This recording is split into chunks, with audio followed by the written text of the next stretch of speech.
A igreja e a suficiência da Escritura.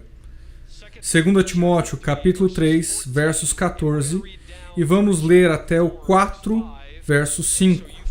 Então siga comigo até terminarmos a leitura. Essa é a palavra do Deus vivo, e ela diz o seguinte: Tu, porém, permanece naquilo que aprendeste, e de quem foste inteirado, sabendo de quem o tens aprendido, e que desde a tua meninice sabes as sagradas Escrituras, que podem fazer-te sábio para a salvação, pela fé que há em Cristo Jesus. Toda a Escritura é divinamente inspirada e proveitosa para ensinar, para redarguir, para corrigir, para instruir em justiça, para que o homem de Deus seja perfeito e perfeitamente instruído para toda boa obra. Conjuro-te, pois, diante de Deus e do Senhor Jesus Cristo, que há de julgar os vivos e os mortos na sua vinda e no seu reino, que pregues a palavra, instes a tempo e fora de tempo, redarguas, repreendas, exortes, com toda longanimidade e doutrina. Porque virá o tempo em que não suportarão a sã doutrina, mas tendo comichão nos ouvidos, amontoarão para si doutores conforme as suas próprias concupiscências, e desviarão os ouvidos da verdade, voltando-se às fábulas. Mas tu, sê sóbrio em tudo, sofre as aflições, faça a obra de um evangelista, cumpre o teu ministério. Essa é a palavra do Deus vivo. Podem se sentar e orem comigo. Senhor, nós te amamos e agradecemos pelo privilégio de estarmos juntos nessa conferência. Enquanto olhamos para a tua palavra, para esse assunto, a suficiência da Escritura, que o Senhor possa nos abençoar nessa hora, nessa sessão. Queremos olhar para a tua palavra e considerar os teus mandamentos apropriadamente. Aos pastores presentes, que consideremos essa grande responsabilidade, pedimos que o Senhor livre a nossa mente devagar e dos ataques do inimigo e dos seus demônios. Pedimos que o Senhor nos faça olhar para a suficiência da tua palavra. Pedimos assim, em nome de Jesus. Amém. Antes da sua conversão, Martinho Lutero era um monge agostiniano. Enquanto ele estava no monastério, por vezes ele flagelava o seu corpo na tentativa de agradar a Deus. Certa vez ele flagelou seu corpo a ponto de deixar marcas profundas e ficar paralisado no chão frio do monastério. Por vezes ele jejuava exaustivamente, aquilo que chamamos de jejum bíblico, ao ponto de ficar desnutrido, e tudo isso para tentar agradar a Deus. Ele também castigava o seu corpo de todas as formas possíveis. Ele ficou conhecido por isso, e, de novo, sempre na tentativa de agradar a Deus. Enquanto ele fazia esses dolorosos procedimentos, ele confessava meticulosamente os seus pecados. Fazia tanto isso que seus superiores achavam uma boa ideia ele dar uma pausa de vez em quando e fazer uma peregrinação até Roma. Então ele era mandado para fazer essa peregrinação santa até a cidade de Roma, onde ele ia atrás das indulgências e dos objetos sacros.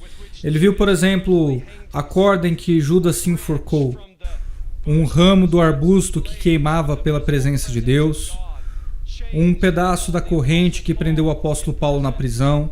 Ele ia para todos esses lugares, inclusive ele visitou o que chamavam de Escada Santa, uma escada que foi trazida diretamente de Pôncio Pilatos, o local em que Cristo subiu para ser julgado.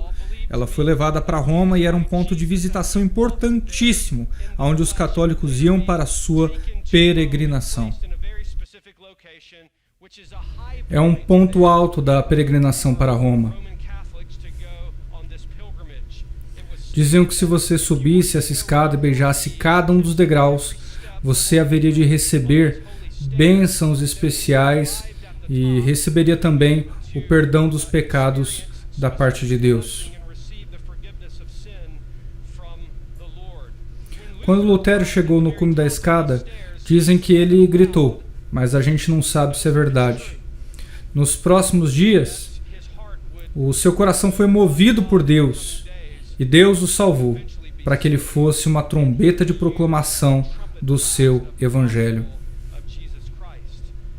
A pergunta que nós devemos fazer é: por que os católicos peregrinavam todos os anos para ir até aqueles lugares santos, ver essas relíquias? De fato, eu fiquei espantado quando eu visitei a Catedral da Colônia na Alemanha. Ela é muito grande, milhares de pessoas vão lá. É uma grande atração alemã. Tem cerca de 20 mil pessoas por dia lá, nessa catedral em específico. E quando eu entrei era como se eu estivesse num formigueiro. Milhares de pessoas passando e tropeçando umas nas outras. É pior do que o período de julho, em Orlando, Flórida, na Disney World. O ponto é que tem muita gente lá, vocês não conseguem imaginar. E eu consegui chegar na frente do altar, e eles têm uma caixa de ouro lá, uma caixa feita de ouro, e dentro eles falam que tem os ossos dos 3 reis magos que visitaram o bebê Jesus.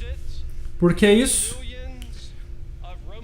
Milhares de católicos romanos, eles fazem as suas malas e vão até esses locais sagrados, visitam essas relíquias, e a resposta é: porque é isso que a Igreja Católica os ensina a fazer. Isso é exatamente o que a Igreja Católica os ensina a fazer. A verdade é que a Igreja Católica Romana, por séculos, perverteu e negou a suficiência da Palavra de Deus. De fato, no Catecismo Oficial da Igreja Católica, nós encontramos essa citação, aspas, a Igreja Católica, maiúscula em referência à Igreja Católica, a Igreja que está confiada a transmissão e interpretação da revelação. Não tira só da Sagrada Escritura a sua certeza a respeito de todas as coisas reveladas. Por isso, ambas, tradição e a Bíblia, devem ser recebidas e veneradas com igual espírito de piedade e reverência. Esse é o maior problema que os reformadores identificaram logo de pronto. E é por isso que os reformadores estavam dispostos a ser queimados em suas próprias cidades, ou serem aprisionados, por conta da suficiência da Escritura. Eles entenderam que é uma linha que não pode ser ultrapassada. Em outras palavras, esse é o campo de batalha da igreja. À medida que eu considero esse assunto diante de vocês, eu estou muito preocupado com os rumos que tomam o evangelicalismo atual. Nós estamos enxergando uma negação terrível da suficiência da palavra de Deus.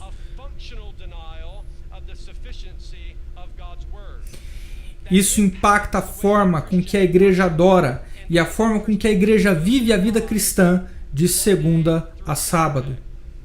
Em resumo, isso significa que essa negação funcional da suficiência da palavra de Deus impacta o que é escrito no boletim da igreja no dia do Senhor, bem como impacta também a forma como um cristão professo obedece a Deus nos demais dias da semana.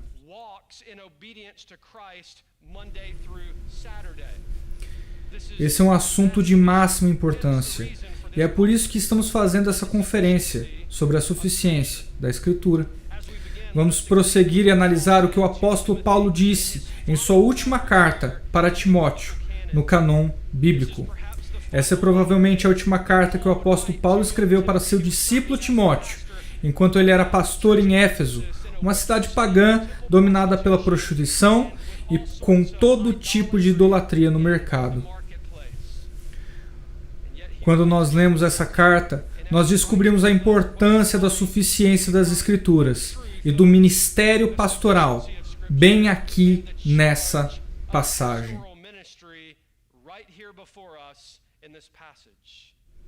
O primeiro ponto que vemos é quando chegamos no capítulo de número 3. Quando olhamos os versos de número 14 e 17, vemos o fundamento do ministério cristão em relação à suficiência da Escritura. Nos versos 14 e 15, vemos que a palavra de Deus é suficiente para entregar o Evangelho. É suficiente para entregar as boas novas. É importante que vejamos que Timóteo deveria lembrar daquilo que ele aprendeu.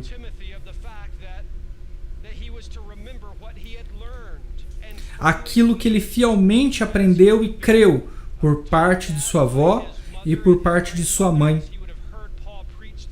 Em outras palavras, foi o Evangelho ensinado fielmente a ele por intermédio da palavra de Deus, que resultaram no fato de que o seu coração foi mudado. E ele saiu do reino das trevas e foi para o reino da maravilhosa luz. Em outras palavras, a Bíblia é suficiente para mostrar a depravação da vontade humana, as expectativas da lei de Deus e a esperança revelada na pessoa de Jesus Cristo. A Bíblia é suficiente para trazer salvação a pecadores caídos. Em Romanos 1,16, Paulo diz que por isso não me envergonho do Evangelho de Cristo, porque é o poder de Deus para a salvação de todo aquele que crê. Primeiro do judeu e também do grego. Você percebe que é a iluminação da Escritura que traz a esperança da salvação por meio de Cristo. Romanos 1,17, Paulo diz que a fé vem pelo ouvir, e o ouvir pela palavra de Deus. Em outras palavras, se alguém será salvo em sua cidade, se alguém será liberto ou redimido, ou se alguém será salvo, será por intermédio da palavra de Deus que traz esperança suficiente na luz do Evangelho de Jesus Cristo. Todos nós sabemos essa manhã que a Oprah não vai falar sobre isso. A revista Newsweek também não vai promover o Evangelho. A revista Time também não vai publicar nada sobre isso. E nem o New York Times fará menção alguma ao Evangelho de Jesus Cristo. Então é a suficiente palavra de Deus que entrega o Evangelho para homens, mulheres e crianças de todo o mundo. De fato, é assim que você foi salvo. E se você foi salvo, foi por meio da suficiente palavra de Deus que entregou a esperança em Cristo Jesus para você. Foi assim que Timóteo foi salvo. É assim que pecadores são salvos por intermédio da suficiente palavra que entrega o Evangelho. Nós vemos que também a palavra discipula a igreja. Não somente entrega o Evangelho, mas é suficiente para discipular a igreja do Deus vivo. Perceba que no verso 16 diz que toda a Escritura é inspirada por Deus. Tudo que é escrito, cada palavra, cada símbolo é inspirado por Deus. Isso não é maravilhoso? O fato de que o Deus criador de tudo que existe, que governa todo o universo, planeta e estrela, tudo se submete a ele em seu soberano plano. E ainda assim, nosso Deus não escolheu se revelar a nós de forma geral,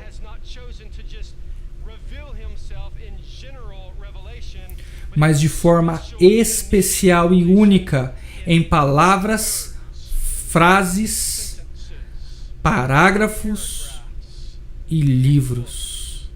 Maravilhoso, não? O fato de termos um santo livro que é completo. A Bíblia contém como livros de referência 66 livros únicos, escrita por 40 autores humanos diferentes, em um período de 1500 anos, em 3 continentes diferentes e 3 línguas diferentes, contendo uma variedade de gêneros. Quando consideramos o total da Escritura, são 1189 capítulos, 33 mil promessas, 6.468 mandamentos. Essa é a palavra de Deus e é suficiente. Lutero disse sabiamente que esse livro que chamamos de Bíblia é o livro externo. Em outras palavras, não se originou dentro do homem. Ela se originou com Deus. Não é a palavra do homem, é a palavra de Deus. Então, antes que pensemos que podemos ter alguma coisa justa dentro de nós, que nos faça permanecer diante do trono de Deus aquele dia, lembremos que não é nossa justiça, mas uma justiça alienígena.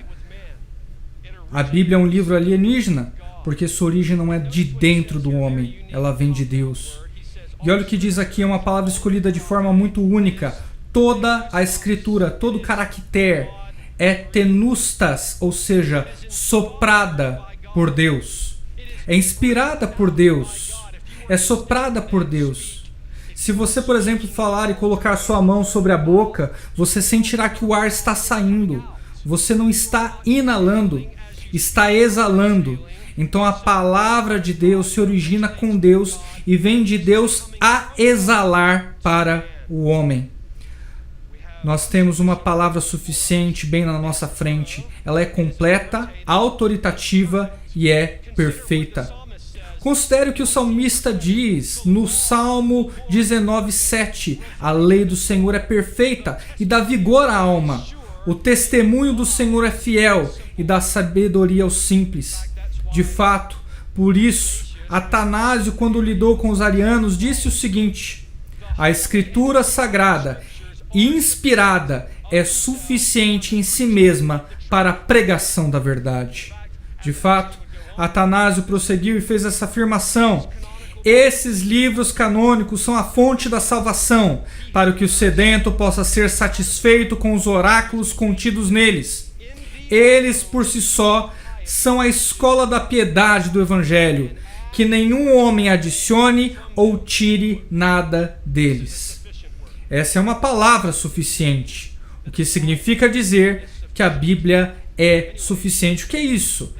De muitas maneiras, poderia-se dizer que é em relação à perfeição da Escritura.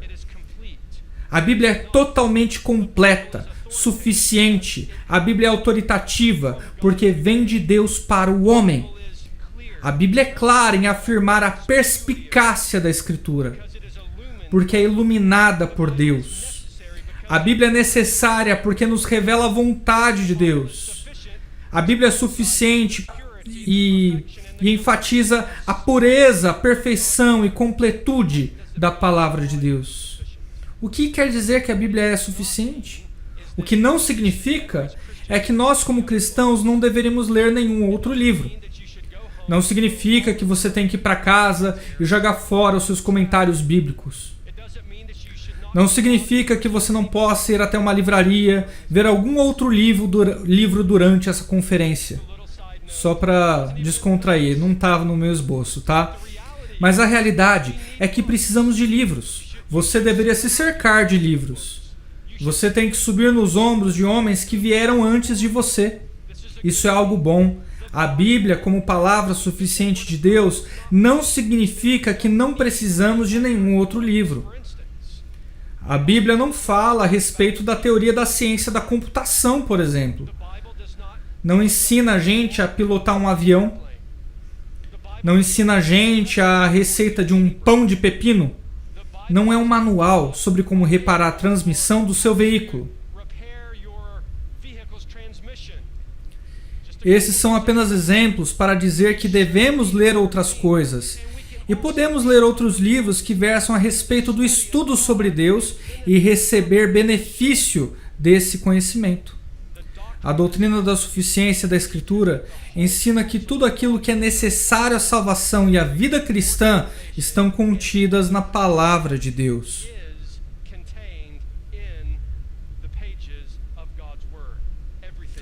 Tudo está. A Confissão Batista de 1689, em seu artigo 1, parágrafo 1, sobre as Escrituras, diz o seguinte: a Sagrada Escritura é a única regra suficiente, certa e infalível, de conhecimento para a salvação, de fé e de obediência. Por isso que os reformadores, como Lutero e Calvino, propuseram a ideia do sola scriptura, ou tota scriptura, porque a palavra de Deus é suficiente. A Confissão de Fé de Westminster diz o seguinte a respeito da suficiência da Escritura: todo o conselho de Deus, concernente a todas as coisas necessárias para a glória dele e para a salvação, fé e vida do homem, ou é expressamente declarado na Escritura, ou pode ser lógica e claramente deduzido dela. A Escritura nada se acrescentará em tempo algum, nem por novas revelações do Espírito, nem por tradições dos homens. Fecha aspas. Isso é de máxima importância para entender a suficiência da Escritura. Isso impactará a sua vida, impactará como você ora, como você adora, vai impactar como você evangeliza, como você é pai, pastoreia ou prega a palavra. Lutero disse assim: a palavra do imperador é poderosa, mas a de Jesus governa todo o universo.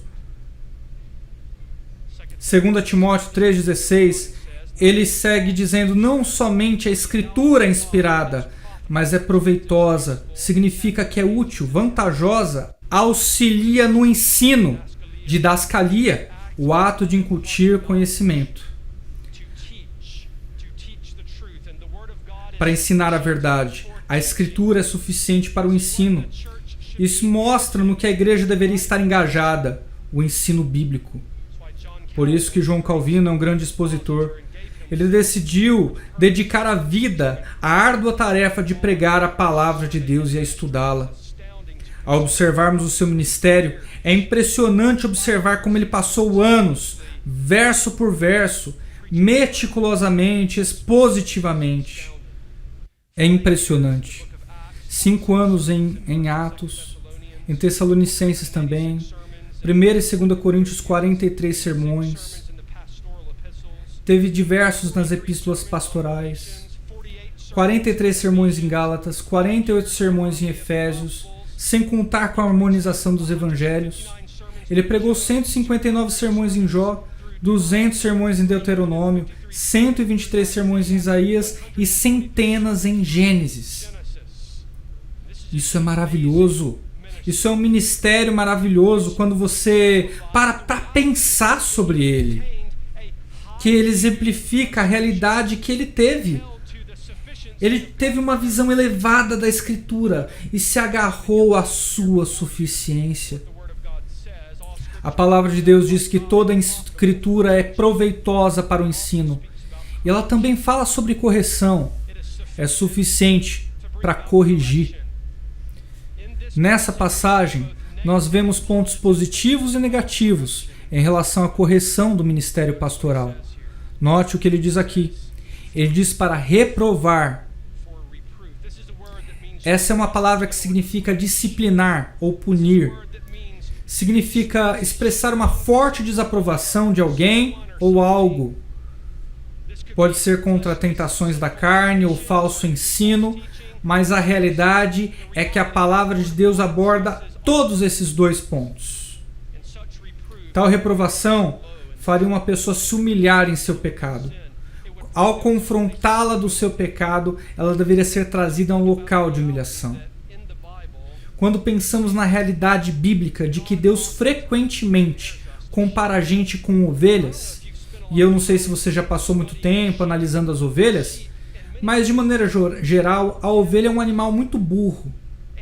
E quando a gente para pensar nessa realidade de que Deus nos compara com ovelhas, a gente pode aprender algo aqui. As ovelhas não têm defesa, elas são frequentemente confusas, elas nasceram com essa necessidade inata de que alguém as lidere, de que alguém as defenda, de que tenham de prover seu alimento, para que não morram na boca de qualquer predador. Elas não têm senso de orientação para voltarem para casa. São animais muito necessitados. De fato, em 2015, um bando de ovelhas estava em uma estrada ao lado de um grande desfiladeiro na Turquia. Os pastores decidiram fazer um horário de almoço rápido e pegaram um atalho. Então eles se juntaram e começaram a comer, e eles ficaram impressionados quando eles perceberam que várias ovelhas haviam se desviado e ficaram paradas perto do desfiladeiro. Eles tentaram resgatá-las de volta, mas para o seu horror e surpresa, uma das ovelhas pulou do penhasco.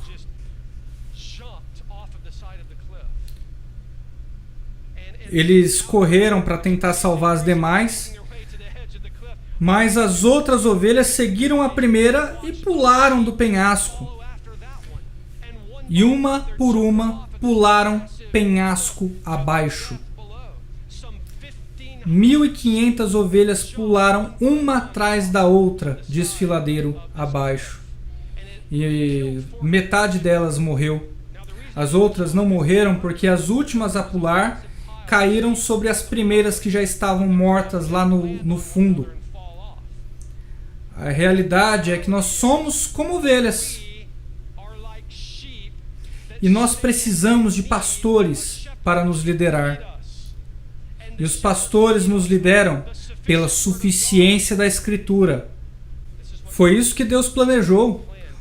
Os pastores são para nos liderar no caminho da justiça, mostrar o que é doutrinariamente bíblico e nos proteger dos perigos que nos cercam conforme a palavra de Deus. Mas não somente existe esse sentido negativo de humilhação, mas também um sentido positivo de exaltação. Então não estou falando apenas de reprovação, mas de correção, que é uma palavra que significa restauração ou aprimoramento. É o processo de trazer alguém humilhado através da confrontação do seu pecado, mas exaltá-la para que ela possa seguir em frente em obediência a Cristo. Através da instrução fiel, nós aprendemos o que é certo, e por fiel reprovação aprendemos o que é errado.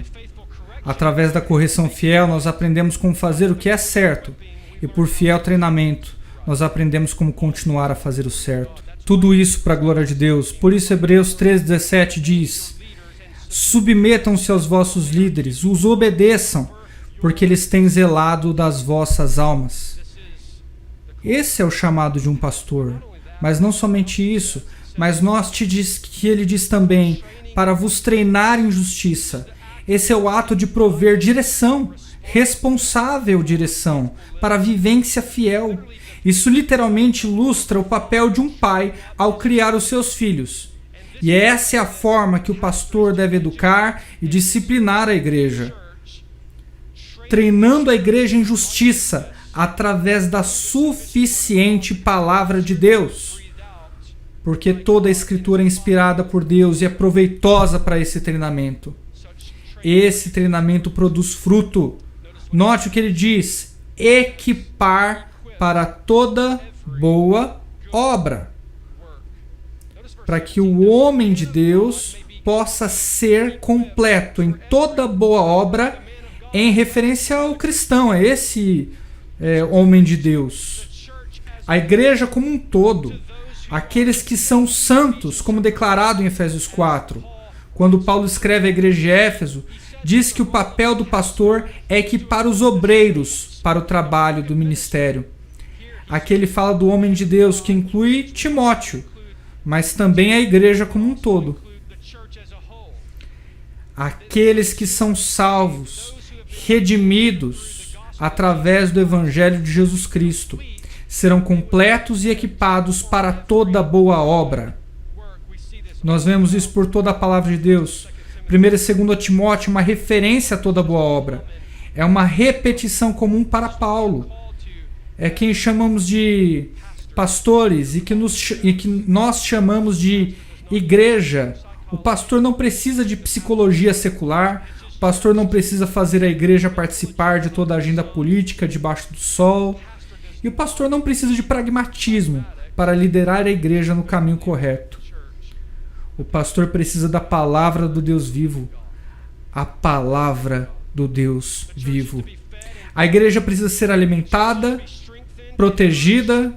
A igreja precisa ser fortalecida e nutrida. Disciplinada e discipulada. Tudo isso pela suficiente palavra de Deus. Pela sua palavra. Mas tragicamente hoje a gente vê em muitos círculos evangélicos de várias denominações, até mesmo em contexto de seminários, vemos eles se apartando da suficiência da palavra de Deus. Nós temos visto hoje um modismo chamado turismo celestial, onde cristãos vão em livrarias atrás de livros que batem recorde de vendas e se tornam até filmes, sobre pessoas que morreram e vão para o céu. Em alguns casos morrem e vão para o inferno, ficam um pouco lá, voltam e contam as suas experiências. Eles vendem milhares de livros e ficam no topo dos mais vendidos por muito tempo.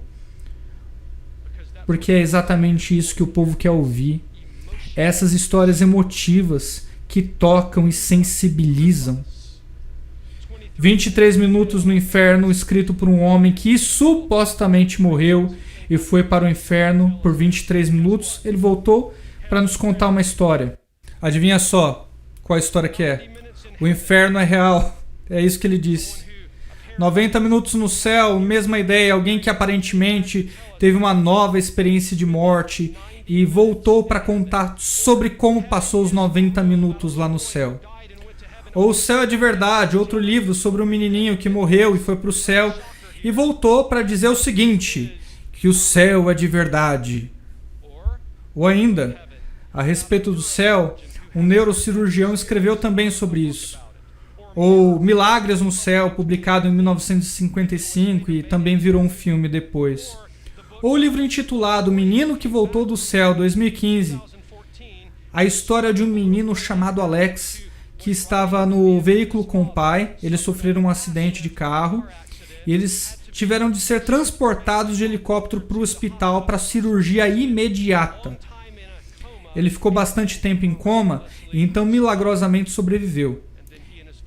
Ele e o pai escreveram um livro chamado O Garoto que Voltou do Céu e relatou suas histórias detalhadas sobre suas experiências no céu e como ele passou tempo com Jesus e com diversos anjos. Vendeu milhares de cópias e ficou no topo da lista de várias publicadoras. Ficou em uma livraria conhecida e vendeu milhares de cópias para os batistas da nossa denominação também. E o mundo inteiro ficou chocado quando Alex disse o seguinte, ele confessou, abre aspas, eu não morri, eu não fui para o céu. Eu disse que fui para o céu porque eu queria chamar a atenção. Quando fiz as afirmações, eu nunca havia lido a Bíblia. As pessoas estavam gostando da mentira e acabaram lendo. Mas as pessoas deveriam ler a Bíblia. Ela é suficiente. Fecha aspas.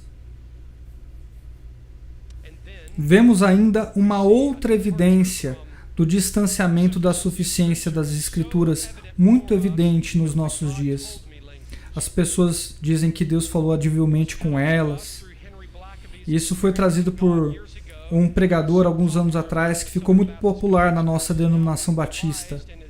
Ele foi republicado e em muitos círculos evangélicos hoje ele ainda tem influência. Mas na primeira edição tem uma citação que eu gostaria de dizer. Quando Deus falar com você em seu quarto de oração, escreva imediatamente o que ele disse. Isso é muito comum. Vários conferencistas hoje estão falando a respeito disso. Porque eles costumam dizer, Deus me falou isso, eu tive a experiência de ouvir sua voz, eu fui levado por Deus, Deus comunicou essa verdade para mim. Orações contemplativas. Estão motivando as pessoas a escreverem livros ao estarem assim, ficarem quietas, meditando, tentando ouvir a sua voz interior, e é como se fosse Deus falando. Nós vimos isso no ministério de Priscilla Scheuer, essa mulher bem popular hoje em dia. Ela está ensinando, está pregando, escrevendo livros também. Ela é filha do Tony Evans e a Beth Moore está envolvida nessa mesma categoria de pregadores. Eles afirmam ouvir a voz de Deus e um deles disse que eles foram em pontos de ônibus levar dinheiro para as pessoas porque Deus mandou eles fazerem isso. Isso é muito sensorial, emocional. As pessoas gostam porque é como se elas dissessem, puxa, como é que é Deus falar audivelmente? Eu queria essa experiência. Jack Hill Perry é muito popular também.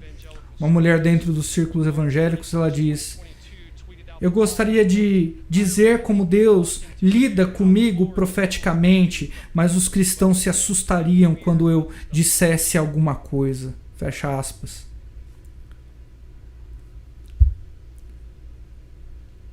A pergunta é, A palavra de Deus é completa? Essa é a pergunta. Ou a palavra de Deus é insuficiente, ou ela é suficiente. Uma das duas. Ou nós temos um cânon aberto, ou um cânon fechado. E se nós temos um cânon completo, com o dom apostólico tendo terminado, então não precisamos de sonhos, revelações, nem mesmo de turistas celestiais voltando e nos dizendo o que Deus já disse ser verdadeiro. Nós temos uma palavra suficiente.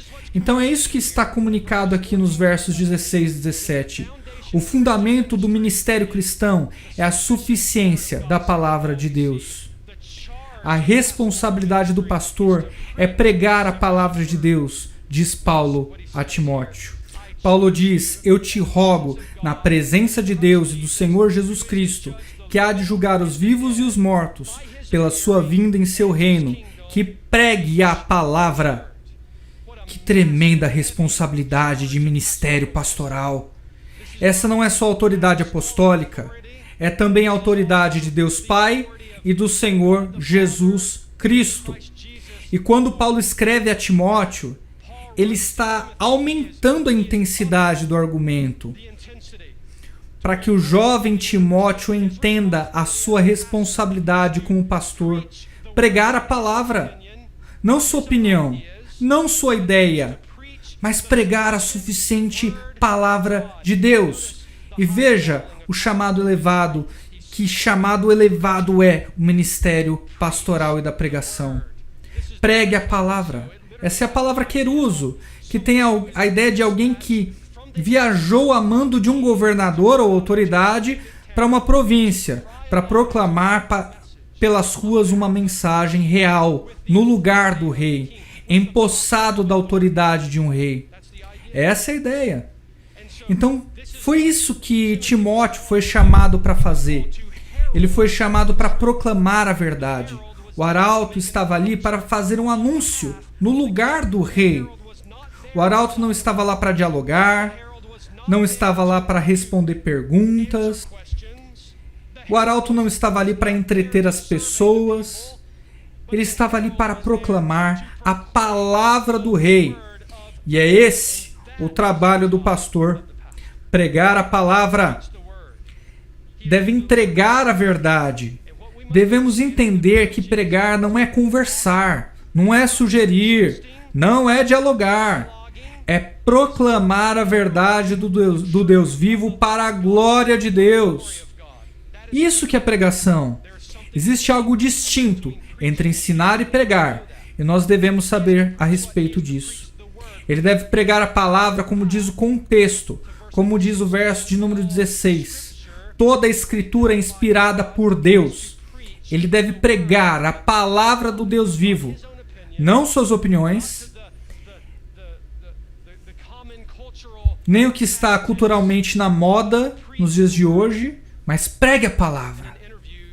Em uma entrevista em 21 de janeiro de 1982, Spurgeon disse o seguinte a respeito da pregação. Perguntaram para ele qual é o conselho que você daria para pregadores hoje em dia. E ele disse: sature o seu sermão com a essência da verdade bíblica e você sempre terá algo novo para dizer. Eu não vejo o pregador como numa plataforma, mas em um trono. Nós não podemos brincar de pregação. Nós pregamos para a eternidade. Vida, morte, inferno estão na ponta de quem ouve o sermão. Foi isso que ele disse. Você só tem que honestamente se perguntar essa manhã: pastor, esse é o seu método de pregação? Porque se não é, você precisa voltar para casa e estar disposto a pregar assim. Sabemos que a eternidade está em jogo em um sermão. Pregue a palavra, mas olhe o que ele diz sobre o preparo para o ministério. Esteja preparado em tempo e fora de tempo. Essa é a ideia de estar no lugar certo. Estar preparado. Estar em um estado de perpétua prontidão para proclamar a verdade que lhe foi confiada. Essa é a ideia. Ele deveria sempre estar preparado. Ele deveria sempre estar pronto, o que significa que, como pastor, o alto chamado e a alta pregação dizem respeito a você estar sempre pronto. Mas note algo que ele fala a respeito do ministério pastoral. De novo, vemos uma repetição muito conectada com o capítulo 3. Vemos que o ministério pastoral envolve o quê? Reprovação. Reprovação. Pregue a palavra, esteja pronto em tempo e fora de tempo, reprove. Querido pastor, você é mais do que um papagaio falante no domingo de manhã. E você tem que saber disso. Você tem que saber disso. Saiba que você é mais do que um comentarista bíblico ambulante no dia do Senhor. Você foi chamado para passar tempo com as ovelhas. Você foi chamado para reprová-las e para corrigi-las. Isso é o que diz o texto. Reprovar é trazer a pessoa a um ponto de reconhecer o seu pecado. Reprová-las é trazer uma grande desaprovação sobre suas ações. Mas você não as deixa lá. Você deve avançar com elas. Exortar significa trazer alguém para o seu lado e motivar a continuá-la seguindo em frente na vida. Esse é o trabalho pastoral. Pregue a palavra, mas reprove, corrija e exorte. Esse é o trabalho do ministério pastoral. Você nota o que ele diz aqui? Vocês têm que fazer isso com paciência. Essa frase modifica os 3 imperativos acima: reprovar, corrigir e exortar. Os 3 imperativos, 3 mandamentos. Se você não é um pastor, saiba pelo menos que esse é o papel do pastor em sua vida na igreja local. E ele tem que fazer isso com completa paciência ao ensinar. Ele precisa ser paciente com as ovelhas. Frequentemente nós, como pastores, falhamos porque a gente quer mudança repentina das pessoas. E às vezes precisamos lembrar que precisamos ser pacientes com as pessoas e as pessoas conosco. E agora ele fala sobre as pressões do ministério. Ele segue nos dando alerta.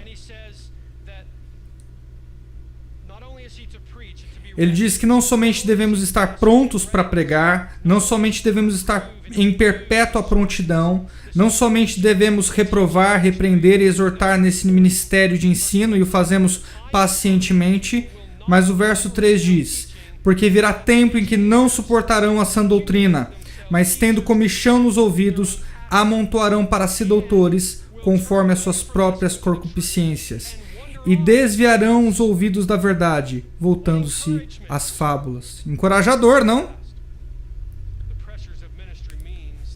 As pressões do ministério significam que frequentemente as pessoas não suportarão a sã doutrina. Elas não terão apetite por doutrina. Elas resistirão a uma liderança fiel. As pessoas se afastarão da verdade e vão querer se entregar às fábulas. Literalmente cairão da fé. Esse é o trabalho duro que o pastor tem no ministério. A escritura é suficiente, mas deve-se encarar cada rebeldia, cada motim no ministério pastoral como uma nobre tarefa. Notem o que ele diz. Não somente ele nos dá esse aviso, mas ele vai além dizendo: mas tu, seja sóbrio em tudo. Sofre as aflições. Faça a obra de um evangelista. Cumpre o teu ministério.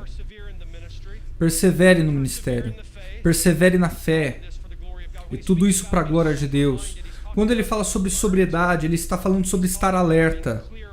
Ele está falando a respeito de ser sensato. E diz isso para você sofrer as aflições. Timóteo deveria sofrer as aflições do ministério pastoral. E Paulo entendia isso muito bem. Paulo entendia porque ele caminhou por essa estrada solitária. Perceba que a trilha de um pastor é uma jornada difícil, por vezes solitária, e é repleta de todo tipo de desafios, todo tipo de dor. Mas quanto mais você avança na trincheira da frente do ministério pastoral, Quanto mais perto você adentra ao centro da batalha, você pode esperar ser o recipiente e o alvo de ataques demoníacos. Você será contrariado por membros da igreja impiedosos.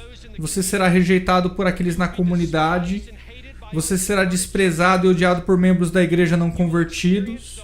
Você provará das dificuldades e provações dentro da igreja. A sua esposa experimentará a frieza e a indiferença do coração de indivíduos que não gostam de você e não apreciam seu ministério. Você experimentará as dificuldades de indivíduos que deixam a sua igreja à medida que você busca fielmente alimentar as ovelhas que estão confiadas a você. Eles vão pegar a estrada 3,5 km à frente para achar uma igreja mais divertida e empolgante para eles e para os seus filhos. Você vai perder o sono à noite tentando equilibrar o orçamento da igreja por conta da diminuição do tamanho da sua igreja. E você deve contabilizar o custo do ministério pastoral. Isso é o que significa verdadeiramente reformar uma igreja. Isso é o que é pastorear de maneira franca. E os profetas, se você estudar os profetas, eles demonstraram para nós exemplos de sofrimento. Eles moravam em cavernas, regiões desérticas. Eles eram desprezados, rejeitados. As pessoas caçoavam deles. Eles foram afogados, acorrentados, aprisionados, apedrejados e martirizados. E não só os profetas, mas os apóstolos. 11 dos 12 morreram como mártires e Jesus os advertiu: se alguém quiser me seguir, pegue a sua cruz a cada dia e me siga. Deixe os mortos enterrarem seus mortos. O servo não é maior do que o seu senhor. Se me perseguiram, eles vão perseguir vocês.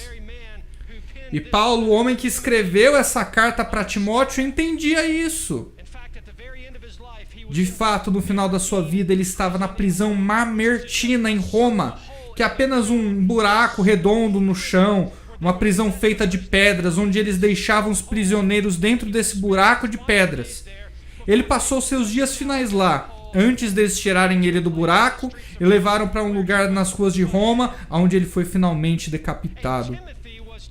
E Timóteo deveria suportar as aflições de maneira digna no ministério pastoral. Esse é o manto passado para cada pastor aqui hoje. Considere o custo diante de você. E ao longo da jornada, o que você deve fazer? Você deve se engajar em evangelismo fiel. Quando eles se apartarem de você, você deve fielmente evangelizar. Quando eles te rejeitarem na comunidade, você deve fielmente e pacientemente evangelizar, com o coração alegre, sabendo que Cristo é Rei, a palavra é suficiente e Deus salva pecadores. Suporte fielmente o sofrimento, evangelizando no decorrer da jornada, dando glórias a Deus, de quem vêm todas as bênçãos. Cumprindo o seu ministério até o fim, para a glória de Deus. Persevere! Jesus nos conta uma história muito importante no Evangelho de Lucas, capítulo 16. Versos 19 e 31, nós vemos essa história que Jesus conta de um rico. E esse homem era muito abastado. Havia um pobre mendigo chamado Lázaro que estava à porta da sua casa. E ele se contentava em comer do que sobrava da mesa do rico. Mas os dois homens morreram. E um deles foi direto para o seio de Abraão, para a presença de Deus, o céu. O Lázaro, o homem pobre. E aí ele fala sobre o que acontece. O homem rico morre e é diretamente levado para o Hades, onde ele estava envolto em chamas de tormento. E em certo ponto, o homem rico fala a Abraão que ele só conseguia ver de longe porque havia um abismo separando. Ele implora por alívio e faz uma pergunta. Ele pergunta se Abraão poderia enviar Lázaro para a casa de seu pai para avisar seus 5 irmãos que estavam lá para que eles não fossem para o inferno.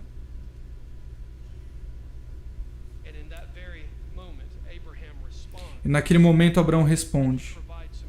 E ele provê algumas respostas muito sérias e honestas.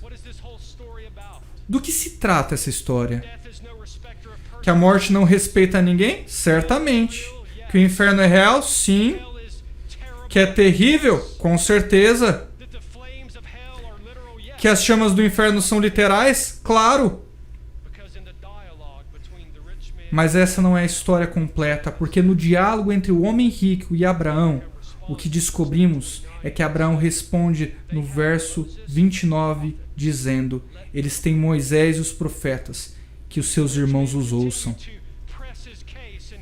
Mas o homem rico continua pressionando e diz: não. Se alguém voltar dos mortos e for até aquela casa e testemunhar os meus irmãos, eles realmente se arrependerão. E aí a moral da história, no verso 31, vemos que Abraão responde assim: se não ouvem a Moisés e aos profetas, tampouco acreditarão, ainda que algum dos mortos ressuscite.